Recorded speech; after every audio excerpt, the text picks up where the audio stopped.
that's rolling. Okay. So, whether you want to be on the right or the left? Is this good? No, I want this in the background. This needs Oh, to be centered. okay, so you want me to do it over here? Yes. Okay. Alright. So I'm gonna...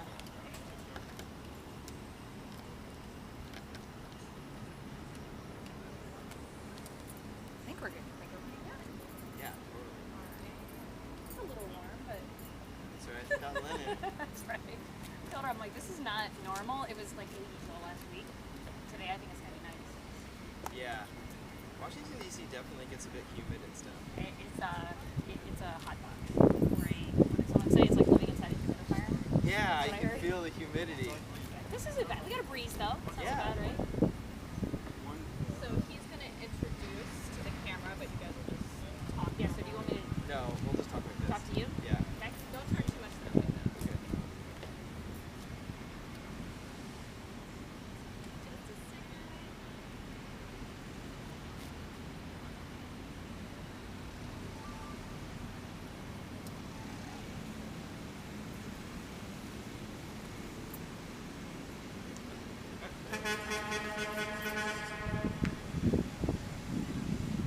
Afterwards, I can give you some of the 360 footage if you want to. I don't know if you promote That would be your cool. site on YouTube or any of that. Yeah. Put some on YouTube. Yeah, yeah. Yeah, so we can probably put 360 footage in there. Cool, that'd be fun. I'm into that. Alright, so you'll be on. I don't know how much it'll hear us, but. Alright, good. Cool. All right, so we're here with Amy from Be There, which is a startup that's based here in the DC area on the campus of the University of Maryland. You can check out Amy's startup in the viewing guide if you're going to go check that out. And so, Amy, I'm wondering if you can give us a little bit of a crash course on what's happening in the VR world right now. Specifically, is VR changing the way that we do anything that you've seen so far? I mean, 'cause it's kind of just starting. I would say it's right over the, we're right at the edge of it. And even a year ago when I first started being there, the hardware's already improved dramatically, the ease of use has already improved dramatically. It was only a couple years ago that people were really starting to kind of play around with using it for consumers, for the mass audience. Prior to that, it was mostly military use, training, those kinds of things. So military use and training has been happening in the VR space for a minute, and now you're saying that it's getting into the consumer space. The military has been using it for well over a decade, even back in the 90s, for training purposes. But the equipment that it took and the amount of knowledge in terms of coding and development skills was enormous. And now what we're seeing is this ability with hardware and with, even for, in our example, Google Cloud being available to us, being able to do some of that heavy lifting on the cloud is enabling more and more people to get involved with virtual reality.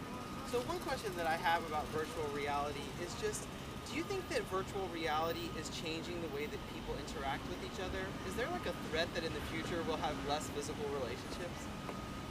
I think it probably won't be any less than it is now, but I think we'll actually feel closer as a result. So I think your conference calls, which are already switching to video chats, is what I use all the time. I prefer it. I'd rather see someone's face when I'm talking with Me them. too. I think the next level of that is VR.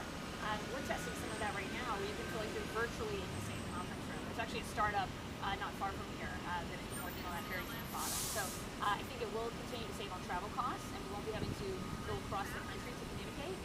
But it's going to make us actually feel closer because we will have that more of that feel of proximity to each other. All right, cool. So Amy, you wanted to do this interview here on the University of Maryland campus. Why did you choose this place? Well, for a number of reasons. One, I went to school here, so I am a proud Terp, an undergrad from here. I won't tell you how long ago it was, but it was some time ago, so it's exciting for me to do literally a full 360 all the way back to where I went to school. There's a growing group of VR enthusiasts in the DC area, and a lot of that hub is right here at Maryland. About a couple months ago, I was here for a virtual reality meetup group, and there was 100 people that showed up. Just super excited to talk about it. Not even working in it yet, but they want to. There was also recently a donation from the CEO of Oculus, Brendan Arreed. He's also gone in to really push VR forward in the DC area, and so I'm excited about that as well. So I've been coming here lately quite a bit to talk with their Center for Entrepreneurship and also computer science with their big plans for virtual reality. So one question that's on my mind for you, Amy, is I've known a lot of people that want to get into the VR space. How would you coach people to take their first step into participating in sort of the VR revolution? Well, that's a great question. I think most people initially are drawn to content creation, which is where we work. So we wanted to actually, what is the process to create VR? And And there's varying levels of VR. There's the truly immersive, like you would get with an Oculus, that could be animated or it could be video, all the way down to 360 video, which is kind of the most basic spherical video where you're capturing the entire area. But within that realm, there's tons of opportunity. So on the gaming side and the kind of truly immersive animation, people are learning Unity, they're getting involved in the gaming engines. But really, anyone now can go out and get a camera for a couple hundred to at the high end $1,000 and start filming. And the experience of filming, like I've been having recently, really gets you to understand what the process looks like. And that's actually what Be There came in, to realize that we want to make it accessible for everyone. So if you can create it, we can get it online for you and help you edit it. Okay, so Amy, is this a dude's world VR and you're this like lone woman, or are there other females in the space? I mean, like, what's going on in terms of like the sort of gender equity in the VR Well, space? I would love to be the queen of VR, but alas, I am not. There are many women that have come before me that have been involved in this space. Nani de la Peña has been one of the early founders of VR and creating truly immersive experiences to create empathy. But what I found is there's actually a lot of women are attracted to it from the creative aspect. So a lot of people that are doing videography are now interested in taking that to the next level of VR. So I'm very happy to report that there's actually a larger amount of women in VR than maybe the tech industry in general, and I'm hoping we'll kind of keep promoting that and pushing it forward. It's new to everybody, so this is our opportunity to get in at the ground floor and really make our way. All right, so one of the people that we're going to go interview here in a minute, Amy, is Dr. Von Cook, who is, I think, the head of the VR lab here at the University of Maryland. And you said that she's a really especially cool woman.